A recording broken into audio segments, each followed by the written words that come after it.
Bismillahirrahmanirrahim. Assalamualaikum warahmatullahi wabarakatuh.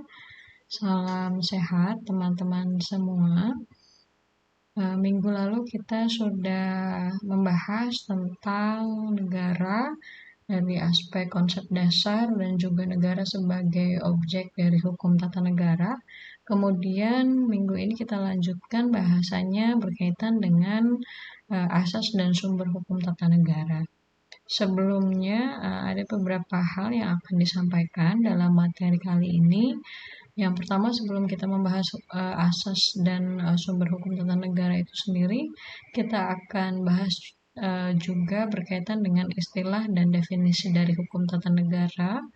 Kemudian baru kita bahas asas hukum tata negara, sumber hukum tata negara, dan di akhir pembahasan kita akan mengulas berkaitan dengan hierarki perundang-undangan. Merujuk pada pengertian dan istilah dari hukum tata negara, itu banyak secara etimologis begitu yang menjelaskan istilah hukum tata negara, diantaranya dari berbagai bahasa begitu ya. Dari bahasa Belanda, hukum tata negara ini dikatakan sebagai Stadtrecht. Dari bahasa Jerman, hukum tata negara ini diistilahkan Verfassungsrecht. Kemudian dari bahasa Inggris diistilahkan constitutional law, dan dari bahasa Prancis istilah hukum tata negara ini diistilahkan dengan droit constitutionnel. Sedangkan menurut beberapa ahli bahwa definisi hukum tata negara itu diantaranya menurut Van Vollenhoven bahwa hukum tata negara itu adalah mengatur semua masyarakat hukum atasan dan masyarakat hukum bawahan menurut tingkatannya, dan dari masing-masing itu menentukan wilayah hukum rakyatnya, dan kemudian akhirnya menentukan badan-badan dan fungsi dari masing-masing yang berkuasa dalam lingkungan masyarakat hukum itu, serta menentukan susunan dan wewenang dari badan-badan tersebut. Definisi lain menurut Scholten bahwa hukum tata negara itu intinya adalah hukum yang mengatur organisasi daripada negara. Selain itu, menurut Van der Port bahwa hukum tata negara itu merupakan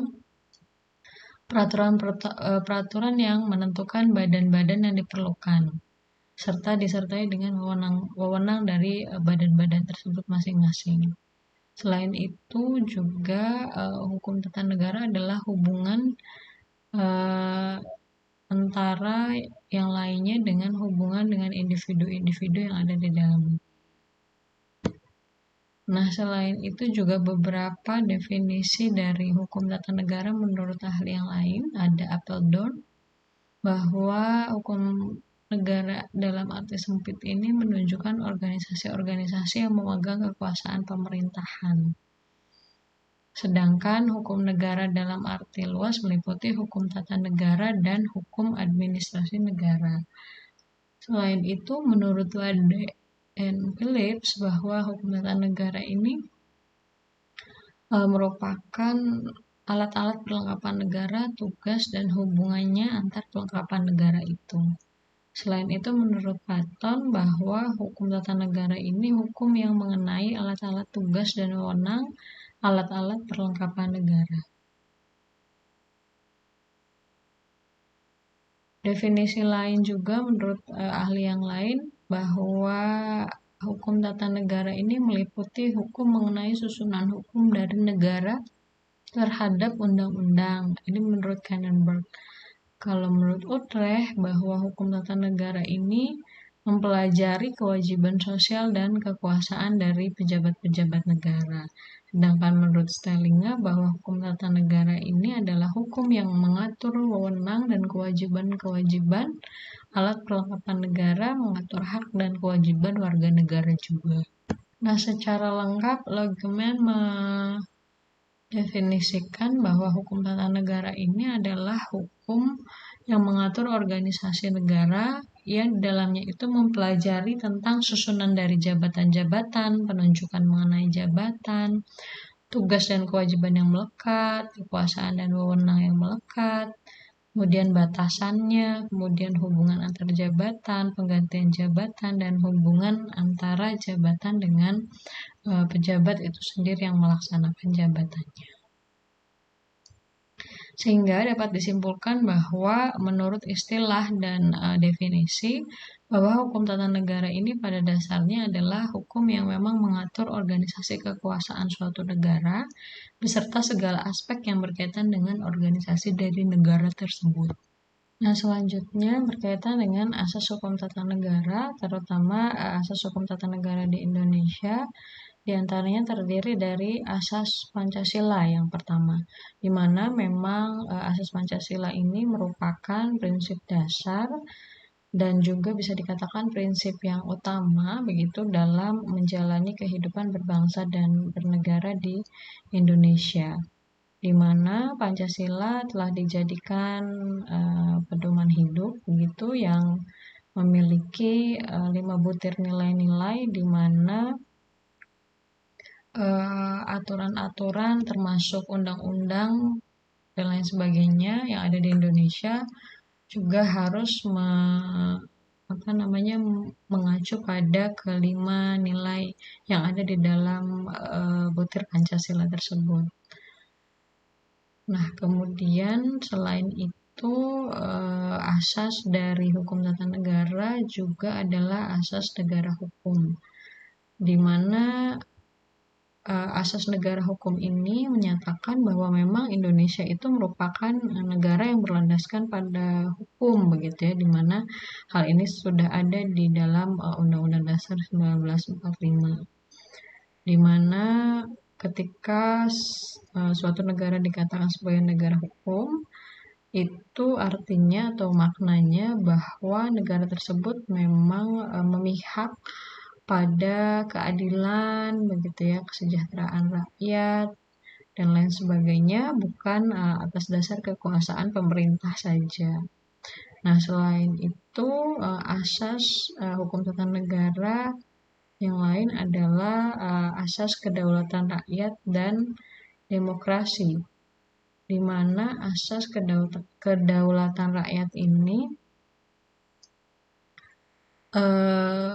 berprinsip bahwa negara ini menunjukkan kekuasaan pemerintah yang berada di tangan rakyat, untuk rakyat, oleh rakyat, gitu ya. Jadi asas ini memang sudah tertuang juga di dalam Undang-Undang 1945 yang menjelaskan bahwa pemikiran-pemikiran dan ide-ide ini berasal dari rakyat, tentu atas persetujuan rakyat yang dilakukan oleh Majelis Permusyawaratan Rakyat. Nah, selain itu asas dari hukum tata negara yang lain juga adalah asas negara kesatuan, di mana memang asas negara kesatuan ini merupakan prinsip dasar gitu ya dari suatu negara sebagai salah satu negara yang berdaulat sebagai satu kesatuan, di mana negara kesatuan ini menjadikan pemerintahan pusat sebagai puncak dari segala pemerintahan atau puncak dari segala kekuasaan yang ada di dalam satu negara, di mana dalam bentuk pemerintahan pusat. Nah, dengan adanya negara kesatuan, dengan adanya asas negara kesatuan, artinya segala kekuasaan itu tergabung dalam pemerintahan pusat. Kemudian nanti akan ada bagian-bagian tersendiri yang memang mengatur pembagian wewenang dan lain sebagainya.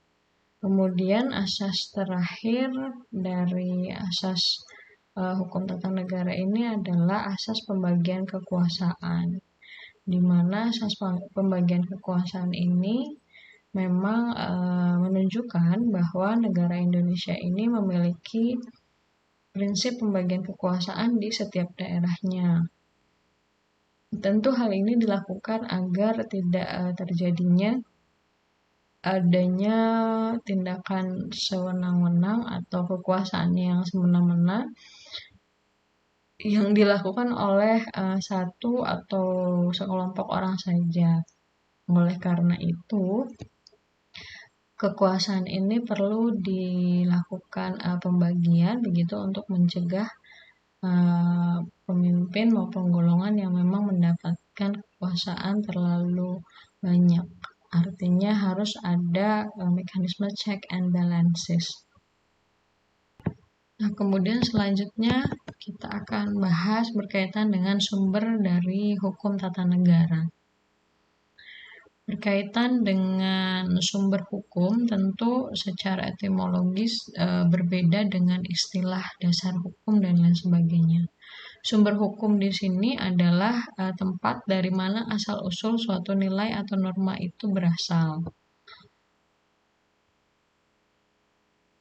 Menurut Hans Kelsen sendiri bahwa sumber hukum atau sources of law ini bisa dipahami sebagai bagaimana metode dalam menciptakan hukum itu sendiri, bagaimana reason untuk memvalidasi hukum itu sendiri, dan alasan-alasan non-yuridis yang lain seperti adanya nilai, norma, budaya, dan lain sebagainya.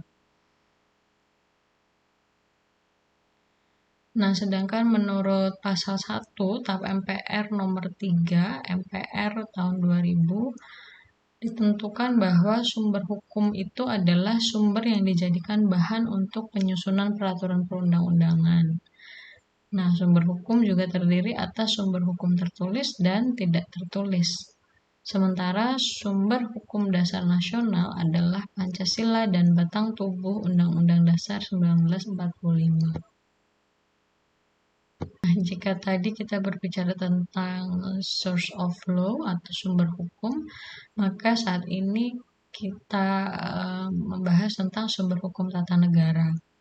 Di mana yang pertama, sumber hukum tata negara ini adalah undang-undang dan peraturan perundang-undangan tertulis yang lain, kemudian ada jurisprudensi peradilan, ada konvensi ketatanegaraan, ada hukum internasional tertentu, dan ada doktrin ilmu hukum tata negara tertentu.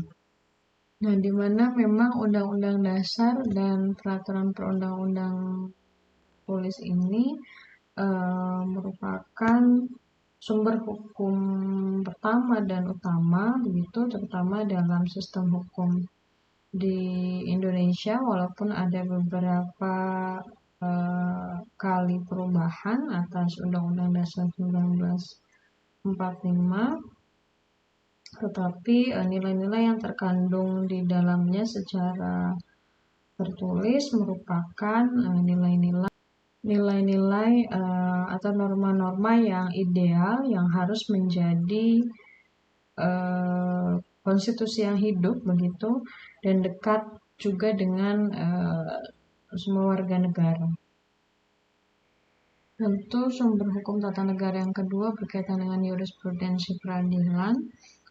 Sebelum dijadikan sumber hukum tata negara, harus memenuhi beberapa persyaratan yang memang dijadikan sebagai persyaratan bahwa memang putusan pengadilan itu harus sudah merupakan putusan yang berkekuatan hukum tetap dan dinilai baik dalam arti memang menghasilkan keadilan bagi pihak-pihak yang bersangkutan. Selain itu juga putusan yang harus sudah dilakukan beberapa kali atau dilakukan berulang-ulang di tempat yang terpisah. Selain itu juga norma yang dikandung di dalam jurisprudensi itu harus terdapat peraturan tertulis yang berlaku Selain itu juga putusan itu dinilai sudah memenuhi syarat sebagai jurisprudensi dan sudah direkomendasikan oleh tim eksaminasi atau tim penilai tersendiri yang memang sudah dibentuk oleh Mahkamah Agung maupun Mahkamah Konstitusi untuk menjadi jurisprudensi yang bersifat tetap. Kemudian yang ketiga adalah konvensi ketatanegaraan, di mana memang konvensi ketatanegaraan ini atau the Conventions of the Constitution ini dapat berbentuk kebiasaan, dapat pula berbentuk praktik-praktik atau constitutional usage, di mana memang yang paling penting adalah bahwa kebiasaan-kebiasaan ini lazim begitu dan praktiknya memang harus dilakukan dalam proses penyelenggaraan negara meskipun memang tidak tertulis. Jika memang hal itu dapat dinilai atau tetap dapat dinilai penting secara konstitusional, maka konvensi tersebut bisa dijadikan sumber hukum tata negara. Kemudian yang keempat ada hukum internasional tertentu, di mana hukum publik internasional ini memang secara umum juga dianggap sebagai sumber hukum tata negara. Yang terakhir adalah doktrin ilmu hukum tata negara tertentu, di mana memang doktrin ini dapat dijadikan sebagai the source of law juga, karena memang berasal dari pendapat seorang ilmuwan yang sudah mempunyai otoritas dan juga kredibilitas yang sudah dijadikan rujukan begitu dalam hal pembuatan keputusan-keputusan hukum. Nah, setelah membahas sumber hukum tata negara, kita akan lanjutkan ke hierarkisitas dari perundang-undangan. Nah, apa itu hierarki dari perundang-undangan? Menurut KBBI, hierarki itu merupakan urutan tingkatan atau jenjang jabatan atau pangkat kedudukannya. Di mana hierarki maksudnya dari perundang-undangan ini adalah peraturan perundang-undangan yang lebih rendah tidak boleh bertentangan dengan peraturan perundang-undangan yang lebih tinggi. Adapun manfaat dari teori hierarki ini adalah yang pertama tentu untuk mengetahui teori dan konsep hierarki dalam pembuatan perundang-undangan khususnya di Indonesia, kemudian menjadi asas juga atau dasar berlakunya undang-undang, kemudian sebagai konsep dasar juga dalam melakukan harmonisasi norma-norma tentunya agar tidak bertentangan antara satu norma dengan norma yang lainnya. Nah, adapun menurut Hans Kelsen tentang teori hierarki perundang-undangan, bahwa teori hierarki perundang-undangan atau Stephen Theory ini bahwa sistem hukum ini merupakan sistem anak tangga dengan kaidah yang tentunya berjenjang, sehingga norma yang mengatur perbuatan norma lain dapat disebut sebagai hubungan super dan subordinasi dalam konteks yang spasial menurut Hans Kelsen.